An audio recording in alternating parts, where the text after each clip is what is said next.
இதுதான் நம்ம காது. இப்போது நாங்க உள்ள போய் என்ன நடக்குதுன்னு சொல்லி பார்ப்போமா? இங்கே தான் காது குழி. இங்கே இயர்வேக்ஸ் இருக்கும். இது தூசி கிருமி உள்ள போகாம பாதுகாக்குது. இந்த சின்ன சின்ன முடிகள் கூட பாதுகாப்பு தான்.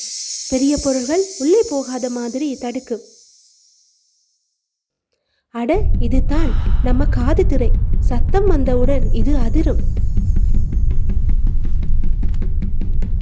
ஐயோ, ரொம்ப பெரிய சத்தம். இது காதுக்கு பாதிப்புண்டாக்கும். அதனால கவனமா சத்தங்களை கேளுங்க. இந்த சின்ன எலும்புகள் தான் சத்தத்தை இன்னும் ஸ்ட்ராங் ஆக்குது. இங்க தான் மேஜிக்கே நடக்குது. சத்தம் சிக்னலாக பிரெயினுக்கு போகுது.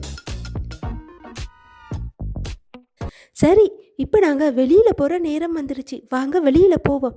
ஐயோ, இந்த நேரம் பார்த்து காட்டன் பட் போட்டு க்ளீன் பண்ண வராங்க. ஓடுங்க ஓடுங்க ஓடுங்க. ஐயோ, கடைசியில் நான் மாட்டிக்கிட்டேன். செய்ய வழியில் இயர்வேக்ஸோடு சேர்ந்து நானும் இதிலேயே தொங்கிக்கிட்டு வந்துட்டேன். எப்படியோ போன பயணம் சக்ஸஸ். வெளியிலையும் வந்துட்டேன்.